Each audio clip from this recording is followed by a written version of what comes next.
This afternoon, let's just continue our discussion on planar kinematics of rigid bodies.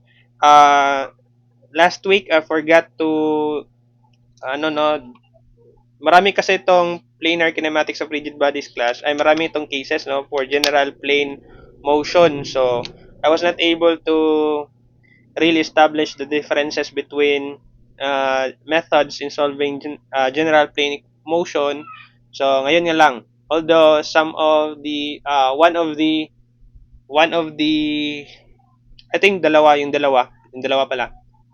Two of the methods I have already provided example. So para ma-distinguish talaga natin ngayon, let's try to know the differences of these methods. So yung planar kinematics natin class of rigid bodies, we have the rigid body planar motion, no?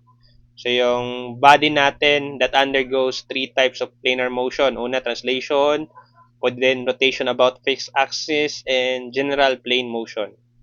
So, sa translation, this is when a body has rectilinear translation. Na-introduce ko na ba to sa inyo, class? Itong part na to? Hindi pa. Have you remembered this part here? Hindi ko pa na-provide to, no? Wala So, pa. okay, sa translation, guys, these are yung particle natin travels along straight and parallel lines. Okay. If the paths have the same radius, in the case of curvilinear translation, basta same radius of curvature, then that is still part of translation. Okay? That is still part of the translation. Basta same yung radius niya all throughout the path. Now, meron din tayong tinatawag na rotation about a fixed axis, which is, ito yung na-discuss ko sa inyo previously. Okay, for this type of motion, all of the particles moving along circular paths. Here, all line segments on the body undergo the same angular displacement, angular velocity, and angular acceleration. So, once the angular motion of the body is known, then the velocity of any particle at distance r from the x can be obtained. So, yun yung ibinigay ko sa inyo ng mga formula. Ito, if you have remember, no, yung sa constant, yung angular acceleration. Okay? So, meron tayong ito din, ito. So, nabigay ko na sa inyo alongside this one. So, this one is the angular, ano to class? Angular velocity, no? Ito yung angular acceleration, if you have remember.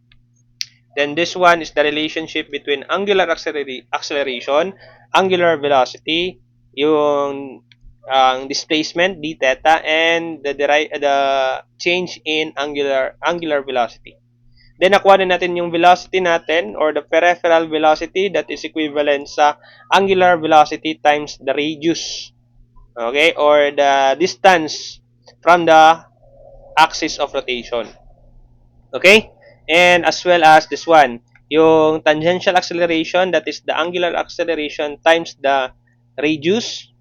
For normal acceleration naman, 'di ba, galing sa v square over r, which is the radius of curvature, and we know that velocity is equivalent sa angular velocity square, naka-square man yan, so angular velocity square, tapos radius square all over r. So, makancel yung isa, therefore we get this one, angular velocity square times radius. Yan yung for normal acceleration. And always, that is always the case, yung acceleration is dalawang components yan, tangential and normal, kapag they are moving at in circular paths or circular path. Okay? So, that's always the case. Another, na-discuss ko na to sa inyo, ito yung na-discuss ko class, no?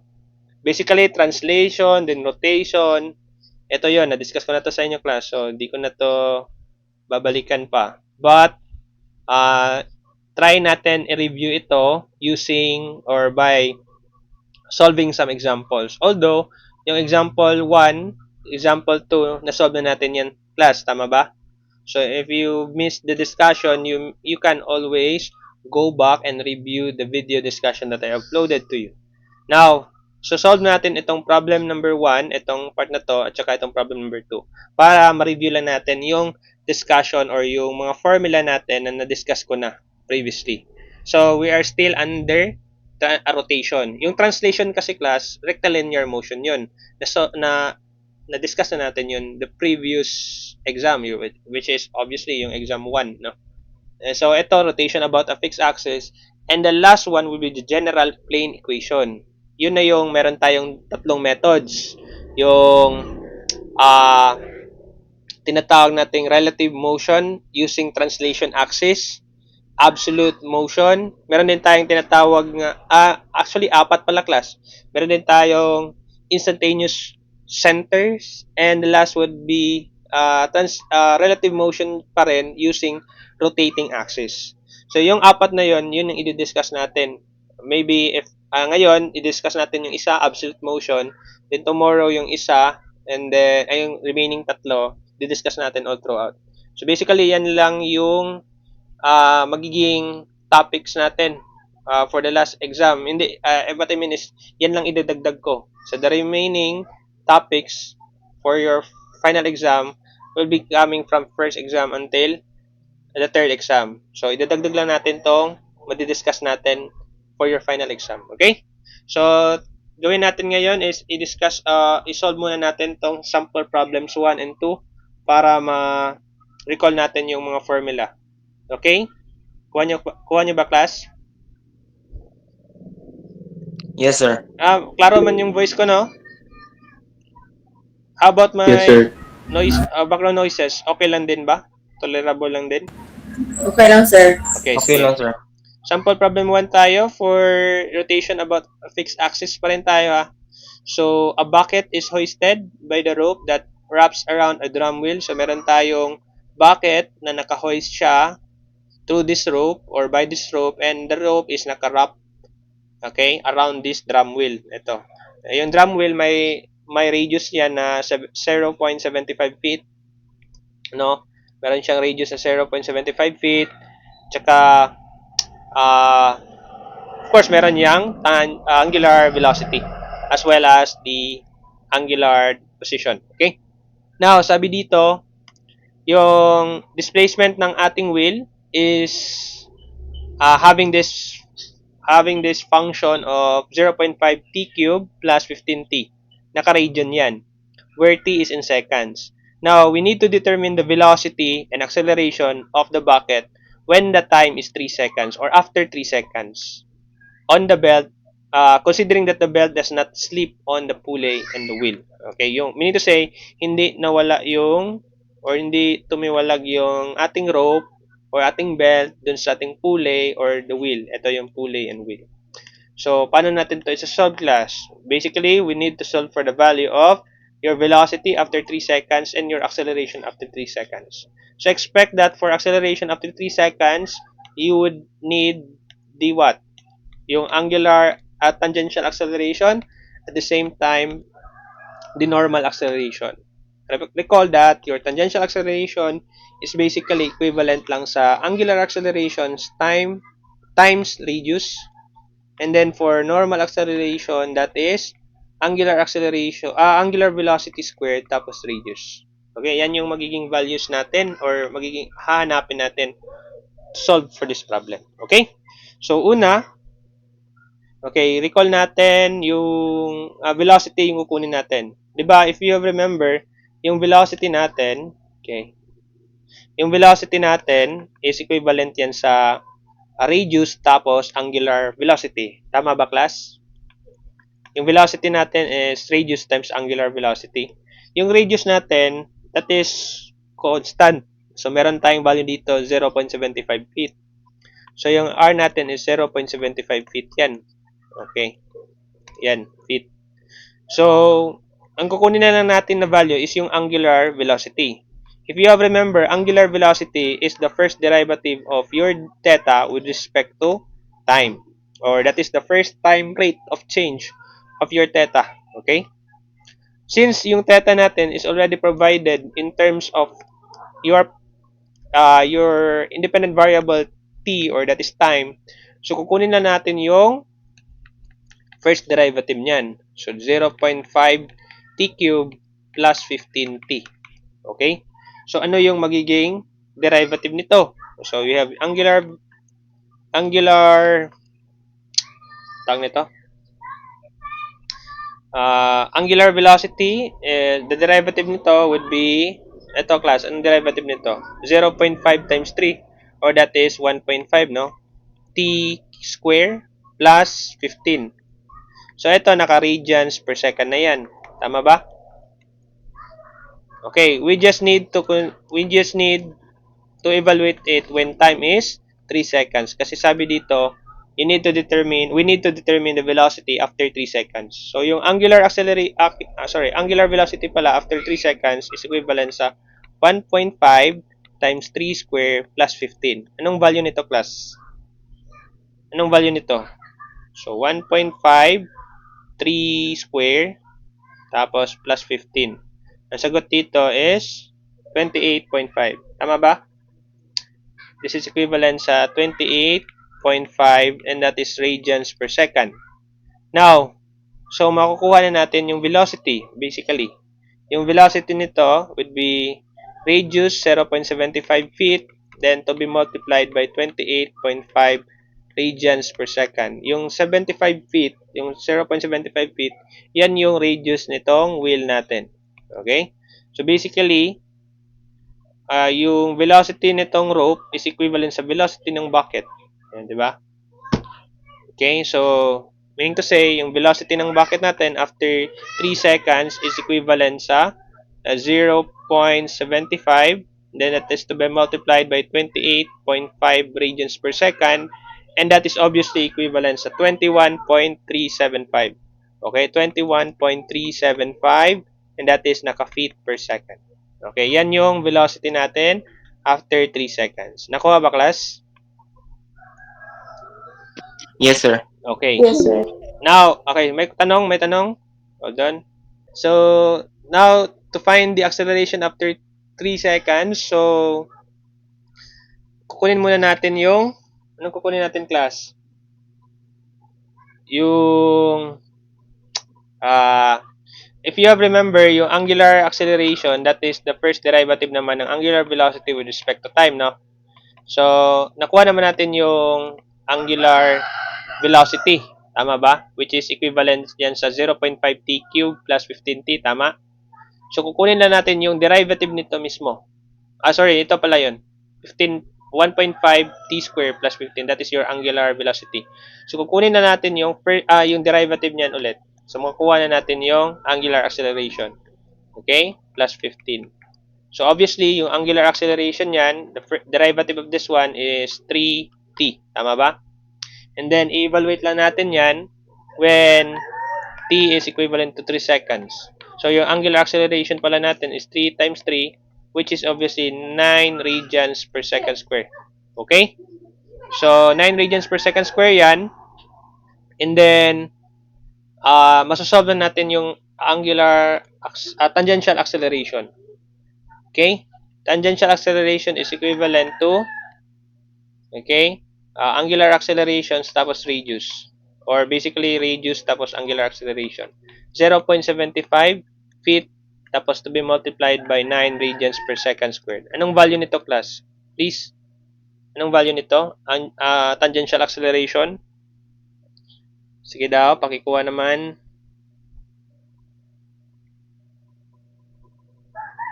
Hello? That is 0.75 times 9. Tama ba? Or that is 6.75 feet per second square. So, yan yung tangential acceleration natin. Now, for the normal acceleration, okay, normal acceleration, basically, that is just equivalent sa angular velocity square tapos yung radius. Yung angular velocity natin, anong value gani? Yun, ulit. That is 28.5, no?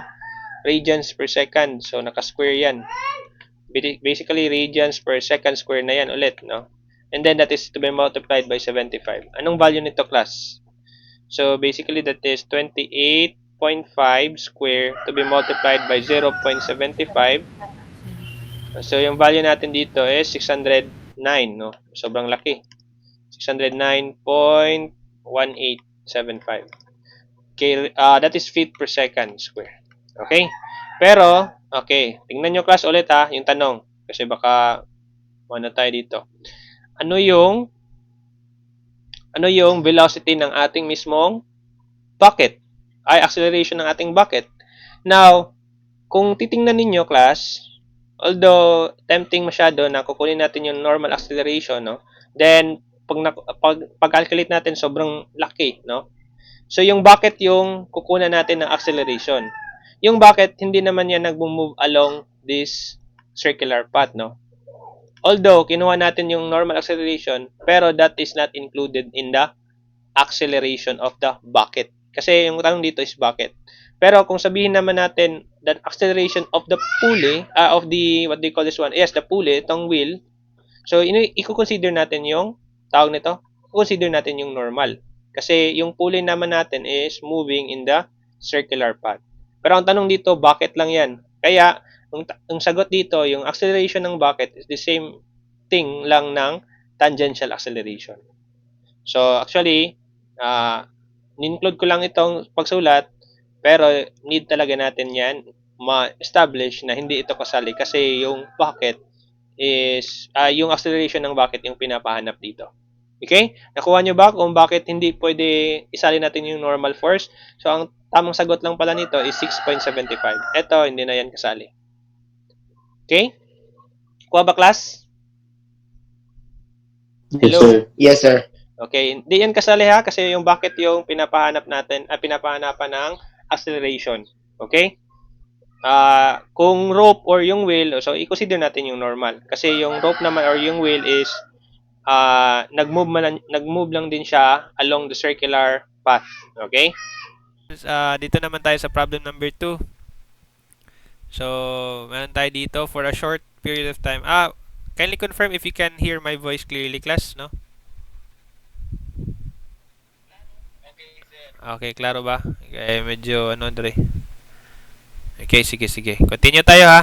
So, again for a short period of time, the motor turns gear A. So, asan motor dito? Most likely, yung motor natin is nakakabit yan dito sa gear A.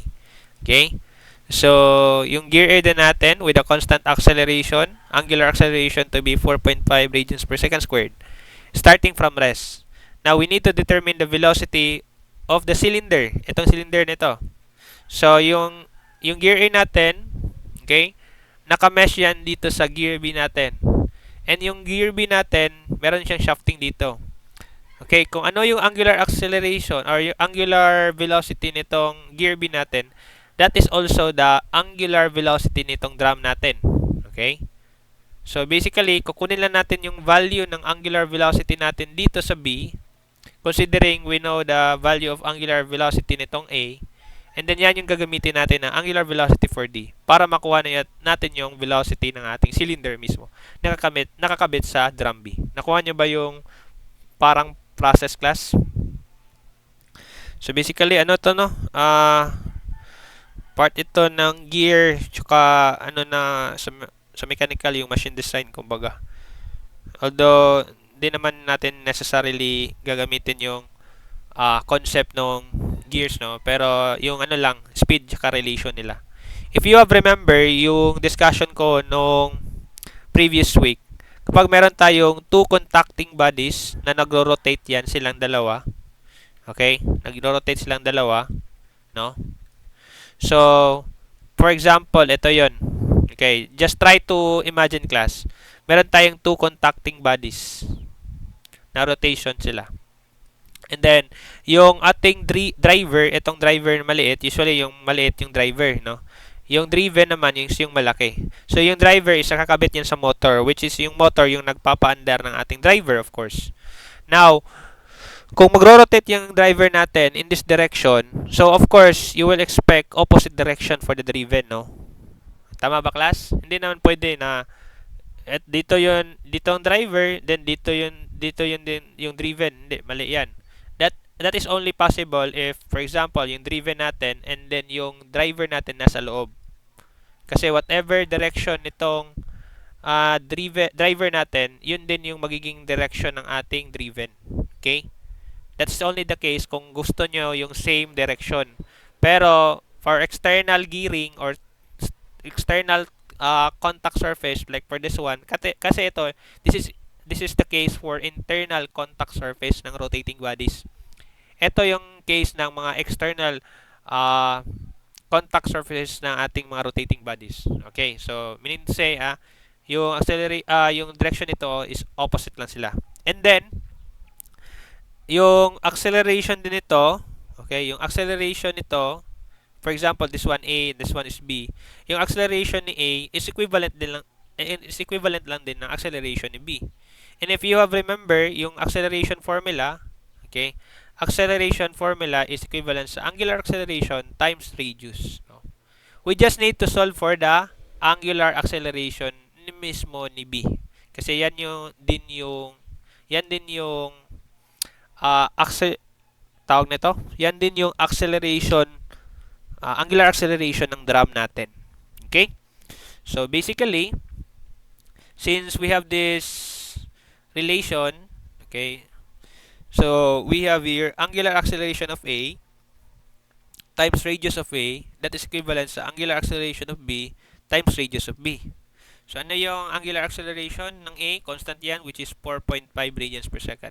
Huwag kayo malito ha, sa problem dito, yung angular acceleration niya, parang ganyan, parang ganito lang din yan, no? Medyo sa akin lang, kasi pag sulat ko, parang ganito yung gusto ko, no? Pero actually, yung symbol na dapat, pag ganyan na. Okay? Mean to say, that is angular acceleration. Although, ginagawa ko lang ganito, ha? So, this one is 4.5 radians per second. Okay? And then, yung R natin, tingnan natin, yung RA. Ano yung radius ng gear A natin? Ito yun, 75 mm. So, that is 75 mm. Okay, 75 mm na lang. Tapos, angular acceleration ng B. Tapos, RB. Ano yung RB natin? Okay. Anong RB natin, class? Itong 225. Hindi itong 125. Kasi yung 125, R yan ng drum D. Okay. 225 yung gagamitin natin for this one. So, this one is 225. Okay. Pakikuha daw ng value ng angular acceleration ng B natin, class. Sige daw, pakikuha naman. Kindly tell me the value of angular acceleration ng B. Okay, kayo na mag-ano, class? Kayo na mag-calculate. Sige daw.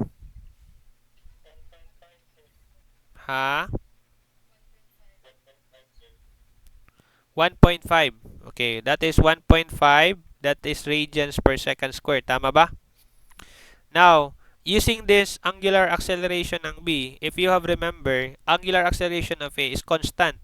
And that means yung angular acceleration of B din is also constant. No? Constant din yan. So, basically, I-move ko lang to konti, class, ha? Okay, but if we still have time, we will be discussing absolute analysis. Okay, absolute motion analysis. Okay? So, basically, we can use the constant angular acceleration ng mga formula. Okay, so we have here angular acceleration of B. Yan yung kukunin natin. Angular velocity of B. If you have remember, that is equivalent sa, if this is final, angular velocity of B initial, or sabihin natin I, plus yung angular acceleration of B times time. Okay, times time.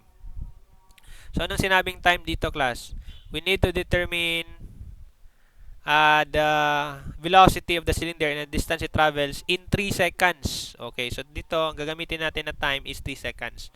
So, initially, yung A natin, yung gear A natin is 0. So, most likely, yung gear B din natin is 0. Wala siyang angular velocity at first. So, 0 ito.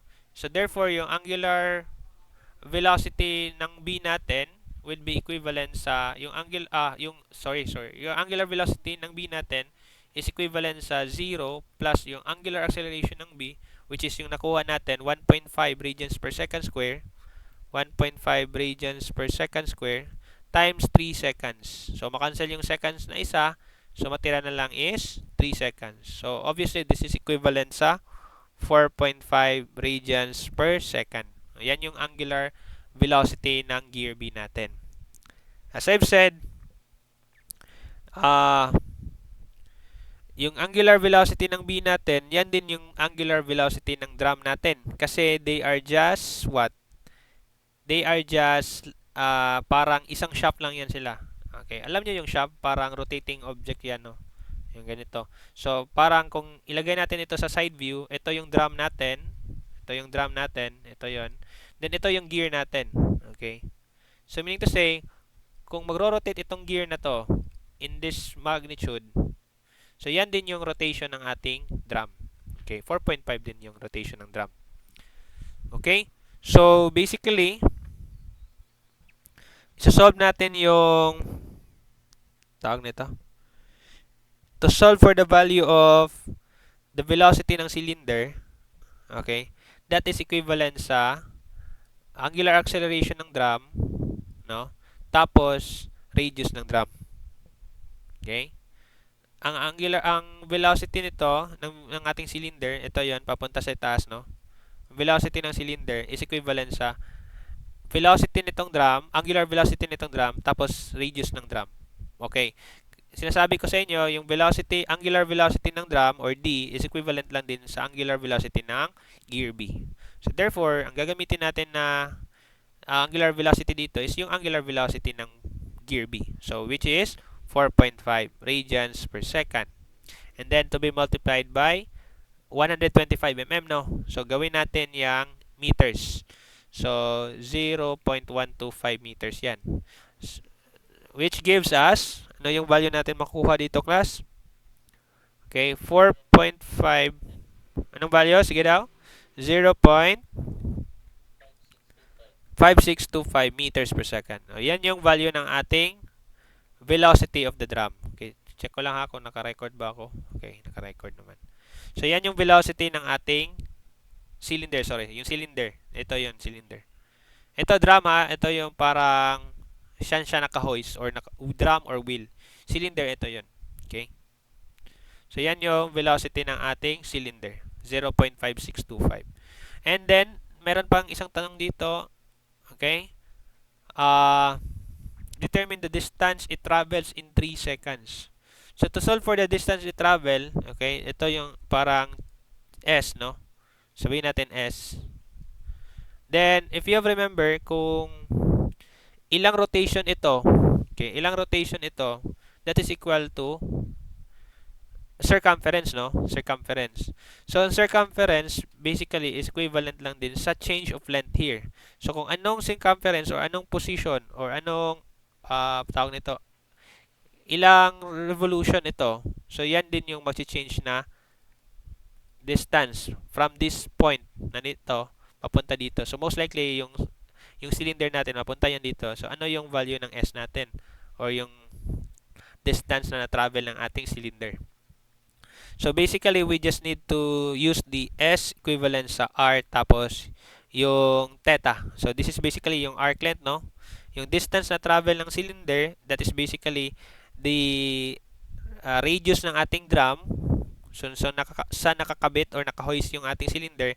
Tapos, ilang angle ba or ilang revolution ba or in terms of radian to ha, in terms of radian, ilang angular position ba or displacement ang nagawa ng drum na yun. Okay. Now, since balik lang tayo dun sa constant angular acceleration ng ating gear B. So, 'di ba, if you have remember, isa sa mga kinematic equation is yung position na naka-theta, naka-radian yan, class. That is equivalent sa initial position. Okay, ito sa B to ha, gear B to. Position ng B. Okay, position ng B. So, angular position ng B times 0.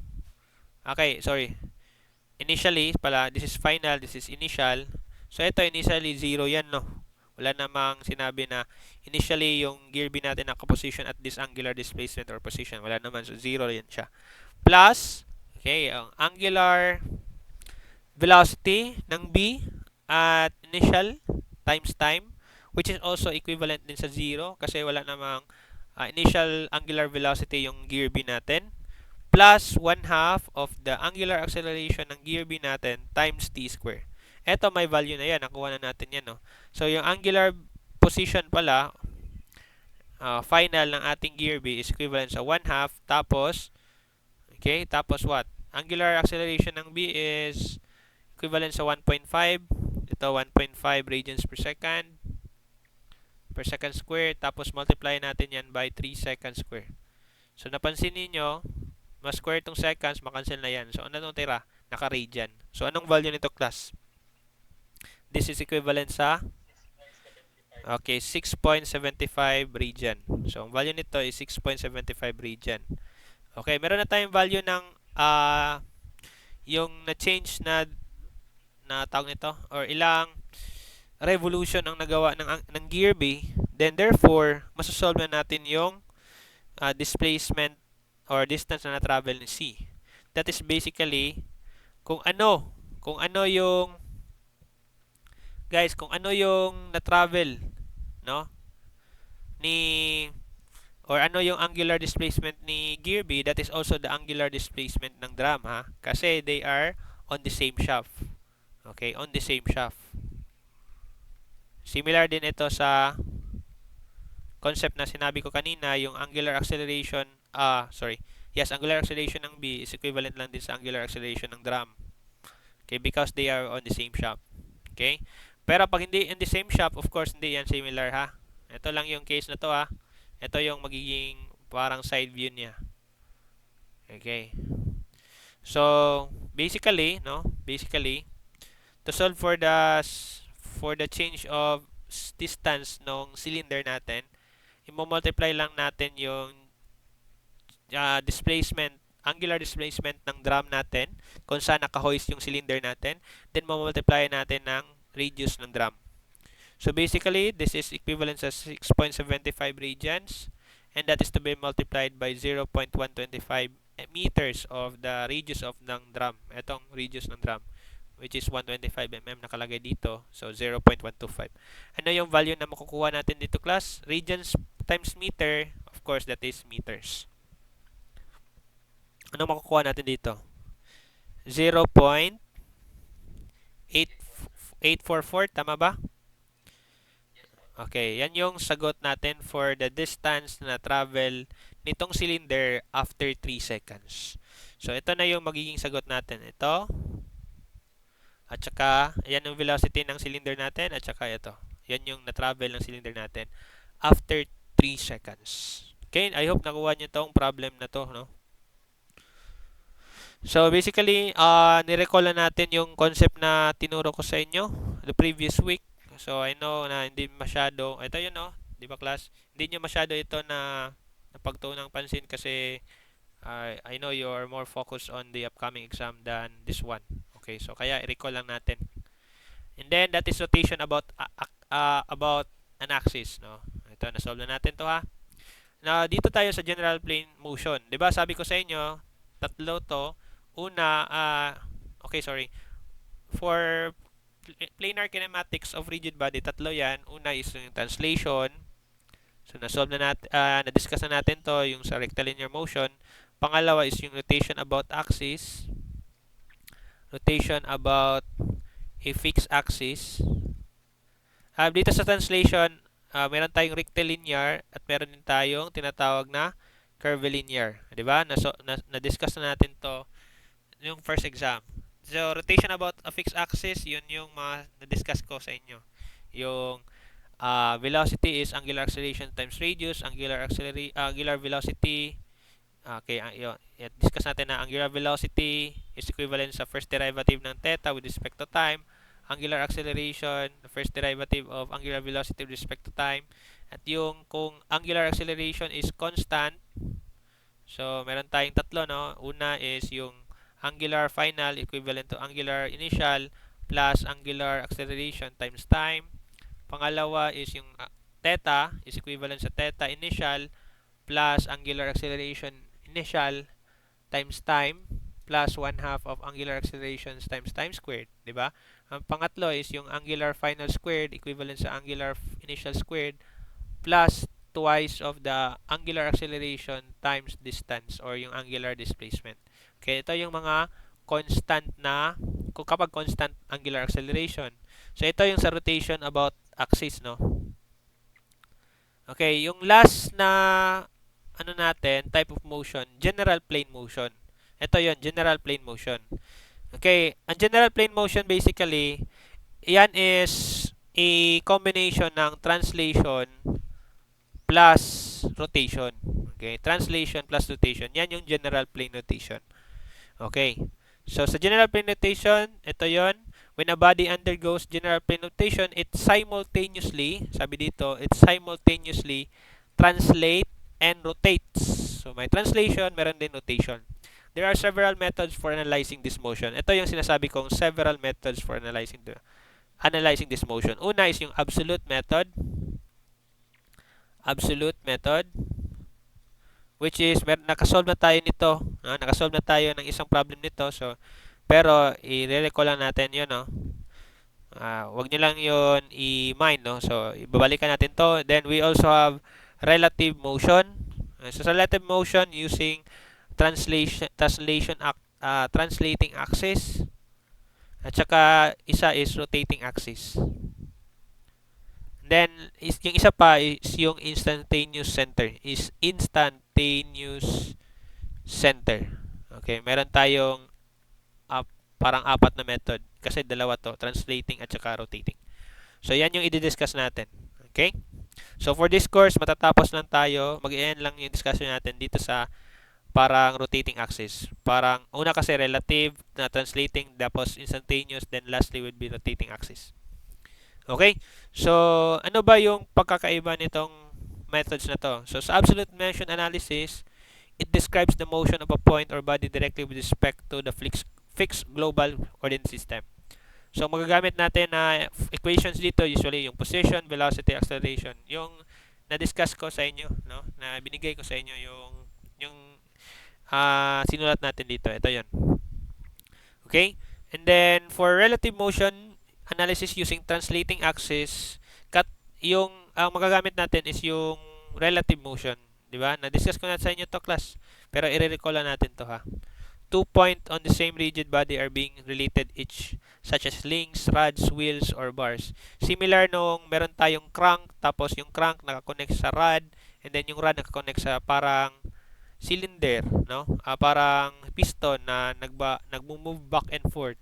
So ito yung crank. So as it moves, as it rotates, so yung connecting rod niya naka-connect din yan dito sa piston natin. So pag mag-rotate ito, of course, ang mangyayari dito sa ating piston, it will reciprocates. Magmo-move yan back and forth. Ito, magro-rotate yan. Okay? That is basically yung case na magagamit natin tong relative motion analysis using translating axis. Then pangatlo is yung instantaneous center or of zero velocity. So magagamit nating equation yan is velocity is equivalent lang sa radius tapos angular velocity pala, sorry. And then lastly, we have relative motion analysis using rotating axis. Okay, this includes relative, Coriolis, tangential, normal acceleration components. So saan ba to magagamit? Best used when a point moves within or along a rotating body, such as a slider in a rotating slot. Pwede din ganyan, no? Parang concept ng Geneva mechanism. I don't know if naka-machine elements na kayo ngayon, no? Parang ganyan lang yung concept nito. So, supposedly, magdi-discuss tayo ng absolute motion analysis. Na-remember nyo tong problem nito, class? Na-remember nyo to? This is one of, yung solution nito is actually part ng general absolute motion analysis. So, I think we don't have time naman. No? Wala na tayong time, no? So, di-discuss na natin yung bukas, yung itong pag-solve nitong absolute at saka ito, first, second. And then ito, solve na natin. Iniba ko lang yung angle dito para ma-remind tayo paano ito i-solve. And then, I think masasolve na natin within the first 30 minutes ito. And then, discuss natin yung relative motion analysis using translating axis. Ito yun, na-discuss ko na to sa inyo, class. So, ito yun. Actually, na-solve na natin yung example 1 ito. So, i-change ko lang tong degree na to para ma-recall natin paano to i-solve. And then, we'll try to answer this example 2 and saka example 3. Bago tayo, maybe next week, mag-introduce tayo nitong instantaneous center of zero velocity. Okay? So, tomorrow kasi lang yung last topic natin. Okay, meron pa tayong face-to-face pala. So, try natin i-discuss to sa face-to-face itong instantaneous center of zero velocity. Kasi on Wednesday, again, magkakandak ako ng special exam. Lahat ng mga hindi nakapag-special exam ng previous will be conducting it on Wednesday. Okay? Question?